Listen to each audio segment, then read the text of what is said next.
depois que o alface cresceu e eu comecei a vender, eu vendi tudo no primeiro dia. E no primeiro dia que eu vendi tudo, eu parei numa casa de carne. Eu não tinha essa noção que tudo era venda. Parei numa casa de carne, pedi o cara carne, ele me deu carne, eu paguei, fui pra casa, falei com a minha mãe que eu tinha comprado carne, ela falou, cara, você conseguiu alcançar o objetivo. Aí eu fui pra escola no outro dia, felizão, falei, agora eu quero contar pra quem falou quem riu de mim. E aí a minha professora, coincidência ou não, no outro dia ela falou, Joãozinho, não lembro o nome das crianças, Joãozinho, você quer ser o quê quando crescer? Ah, eu quero ser dentista, professora. Paulo, e você? Ah, eu quero ser advogado. Sandra, e você? Ah, eu quero ser médica. E a galera me chamava de Tuca. Tuca, e você? Eu falei, eu quero ser vendedor. A professora riu. Falou, Tuca, vendedor é um cara que deu errado em tudo e que o que sobrou pra ele foi trabalhar com venda. Justamente isso que você acabou de falar, coincidência ou não. O desdém do vendedor, né? Não, assim, a professora. A própria professora. Falou, não, Tuca, vendedor não. Vendedor não é profissão. Vendedor é um cara que deu errado e que aí foi trabalhar com venda. Vendedor é um frustrado que foi trabalhar com venda. Aí eu falei com ela, também nem sabia do que eu tava falando, mas eu falei, professora, vendedor é o cara que come carne. Se ele é um frustrado, eu não sei, mas eu quero comer minha carne. Mal sabia eu que eu estava me apaixonando pela profissão das profissões. Tudo é venda. Absolutamente tudo é venda. Tudo é venda. E eu comecei a me apaixonar pela venda porque foi a venda que me possibilitou comer carne. Mas ali eu ainda não estava tão apaixonado. Eu comecei a apaixonar mesmo, foi a partir do momento que eu comecei a vender todo dia, minha horta acabou. Cheguei lá e falei, pô, cadê meu alface? Não entendi, acabou o alface. E quando acabou o alface, eu percebi que eu não poderia deixar meus clientes na mão. Comecei a comprar alface do cara que eu perguntei no primeiro dia, para que eu pudesse atender meus clientes. Só que enquanto eu estava atendendo meus clientes, eu vi um cara engraxando sapato. Eu vi um outro menino vendendo sacolé, eu comecei a vender sacolé, eu vi um outro vendendo coxa, eu vi um outro cara vendendo panela, eu falei, cara, tudo é venda. Absolutamente tudo é venda. O tempo todo tem alguém procurando alguma coisa para comprar. E aí eu voltei para casa e comecei a olhar, tinha um pé de abacate, um pé de manga, um pé de mamão, eu falei, peraí, cara, por que eu não tô vendendo abacate? Por que eu não tô vendendo manga? Por que eu não tô vendendo mamão? Aí eu comecei a ver venda em tudo. Aí eu desenvolvi a seguinte mentalidade, filho da dificuldade, a dificuldade me apresenta como única alternativa a superação e a superação me apresenta a venda salva minha vida.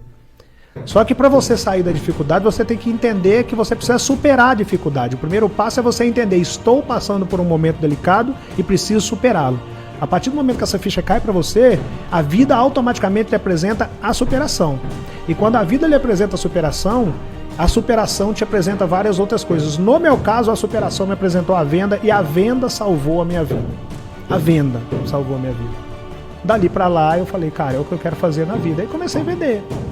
E o bacana é porque quando a sua vida de fato mudou, que foi depois desses 40 anos no vídeo da água, né? Toda essa história se refletiu naquele momento. Então assim, a vida do Rick mudou por causa daquele vídeo? Não, na verdade a vida do Rick foi se construindo, né? E naquele vídeo refletiu essa trajetória toda, né? Ou seja, não foi aquele momento em si, né? Foi toda uma história que você veio construindo, né? Na verdade... Não existe a sorte, né? Não existe. Ela pode até ser uma pequena parte do processo, porque nós precisamos acreditar que você precisa ter um pouquinho de sorte. Sim. Mas na verdade, se você não fizer a sua parte, não vai acontecer. Eu vendi na infância em Pitangui. Como eu comecei a vender muito, a cidade ficou pequena para mim, é claro. Eu fui para Belo Horizonte, que era a capital de Minas, começo a vender. Aí vem várias crises em Belo Horizonte. Em Belo Horizonte eu tive que passar por uma coisa complexa, que foi abandonar a escola. Ou eu vendia ou eu estudava. E como vender era o que me possibilitava comer carne, eu optei por abandonar a sala de aula. Isso com quantos anos aí que você abandonou? Isso com, sei lá, 13, 14 anos, 16... Entre 13 a 17 anos. Foi ali eu abandonei a sala de aula. Sim. Só que aí vem meu líder e fala, peraí, você lembra que eu te falei que o conhecimento transforma qualquer pessoa comum em uma pessoa extraordinária? Eu falei, lembro, pai. Ele falou, pois é, você está abandonando logo o conhecimento? Você vai ter que buscar conhecimento complementar. E aí eu comecei a procurar formas de buscar conhecimento fora da sala de aula. Um dia eu me encontro com uma loja chamada Sebo, aqui em Brasília também chama Sebo, loja de livros usados. Sim, sim, também. Eu vejo uma loja Sebo, livro R$1. Eu falei, peraí, livro R$1? Então não é tão impossível assim ler não. Aí vejo um livro na porta lá escrito A Arte da Guerra. Eu olhei, R$1, cara, R$1, não vou perder muita coisa, eu vou comprar esse livro, cara. Quando eu li aquele livro, eu falei, não tô acreditando que tem tudo isso em um livro. Aí comecei a me apaixonar pelo conhecimento, por buscar conhecimento. E nessa época eu vendia na rua. Os caras que vendiam comigo falavam, cara, você pirou, irmão. Leitura, você tá doido, cara. Você vende caqui. Você vende bijuteria no centro do Barreiro, que é uma região de Belo Horizonte. Você tá achando mesmo que leitura vai fazer diferença? Vai vender, irmão. E eu falava, cara, esses caras estão surtando, né? Eu preciso melhorar a mim mesmo o tempo todo. E na venda eu melhorei oratória, eu melhorei dicção, eu melhorei pronúncia, eu melhorei posicionamento, eu melhorei olhar. Eu fui melhorando essas coisas porque eu fui buscando conhecimento. Porque eu lia e praticava, porque não é só ler também, né? Você tem que praticar, é igual tocar. Se você só estudar e não começar a praticar, você não consegue desenvolver as habilidades que só a prática vai te trazer. O conhecimento é a mesma coisa, não adianta você ler 2, 3 ou 1000 livros, você tem que começar a praticar aquilo. Eu comecei a praticar. Só que aí veio a crise de 2014 a mais ou menos 2016, 2017, e eu também entrei dentro daquela crise, porque eu nunca tive muitos recursos. E aí falei, quer saber, cara, mochila nas costas, ou eu vou pro Rio ou eu vou para São Paulo. Partiu o Rio de Janeiro.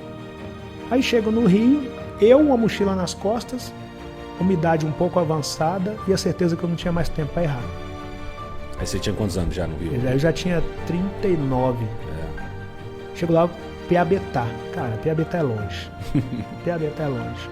Piabetá é Baixada Fluminense, Magé, Baixada Fluminense, Duque de Caxias, quase já em Petrópolis. 2 horas de Copacabana, não ia dar pra ir pra Copacabana. Eu comecei a vender bala no trem. Aí comecei a vender bala no trem, comecei a fazer alguns negócios no trem, comecei a render. Vale lembrar que eu cheguei no Rio sem dinheiro, eu tive que arrumar um dinheiro emprestado, R$10, foi o suficiente. Dona Roseli me emprestou R$10 e comecei a vender bala no trem. Do trem, eu tive a curiosidade de vender água na praia. Aí na praia, eu já venho com habilidade desde 7 anos de idade, habilidade de conhecimento, de dicção, de relacionamento, de postura. Eu comecei a me diferenciar dos demais. No primeiro dia eu só vendi 2 águas, no segundo dia eu voltei, insisti em vender água e comecei a vender muita água, comecei a vender. Quando eu vi, eu já estava destacado na praia até o dia 28 de março de 2018, quando eu tô lá vendendo, tranquilão, e um senhor me pede uma água, eu chego para atender o senhor, ele está acompanhado de um outro rapaz.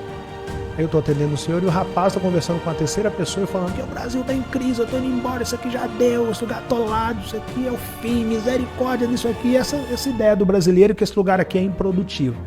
Eu tô vendendo água pro cara e tô escutando o cara falar, gatilho da observação. Aí quando eu termino o atendimento, eu viro e falo, meu parceiro, desculpa estar te incomodando, mas o Brasil não tá nessa crise toda que você tá falando não. Pra que eu fui falar isso pra esse cara? Esse cara se levanta, olha pra mim, eu com a caixa de isopor na mão. Eu já não sou muito bonito, né? Mas na época eu era, vendedor de praia, pouquíssimos recursos, não tinha dinheiro para se tratar. Infelizmente, é a realidade da maioria. Sim. E para quem já é desprovido de beleza, complicou ainda mais, né? O cara vira para mim e falou, olha para você, irmão, seu retrato a crise, cara. Como assim o Brasil não tá em crise? Você tá no do subemprego e vem me falar que o Brasil não tá em crise? E ele falando, eu rodei o mundo todo. Eu tô indo embora desse Brasil por causa de ignorantes como você, porque aqui no Brasil até um reles vendedor de areia pensa que pode falar de crise. Eu tô só ouvindo ele falar. Quando ele terminou de falar, eu agradeci o senhor que estava do lado dele. Eu falei, meu parceiro, obrigado.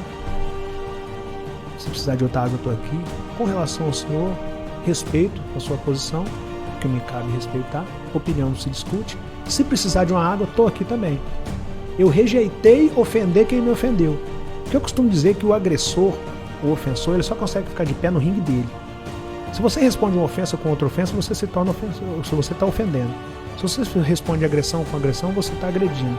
Se você responde humilhação com humilhação, você está humilhando. Ele só consegue ficar de pé no ringue dele. Quando você rejeita responder da mesma maneira, é como você dar um soco da boca do estômago do cara, porque ele perdeu a luta sem que você tivesse que subir no ringue dele. Quando eu falei com ele, obrigado, se precisar de uma água, só me dá um toque, quanto a opinião está respeitada, e virei, aí o cara foi pra revolta da revolta, porque eu não subi no ringue dele. Ele vira pro cara que eu comprei a água e fala, esse neguinho que vende água em Copacabana pensa que pode falar de crise. Aí eu ouvi aquilo. Só que o meu controle emocional, eu aprendi lá na ideia de que o alface nascia de um dia pro outro, e eu precisava ter controle emocional para esperar o alface. Então o controle emocional é algo muito importante. Aí eu falei, cara, eu não vou nem olhar para trás. Só aqui de Copacabana, onde aquilo aconteceu, eu estava de frente pro Cristo Redentor. Olhei e falei, ó Deus, perdoa que ele não sabe o que diz. E como se Deus tivesse me falado, siga a luta, meu filho, que eu vou cuidando das feridas daqui.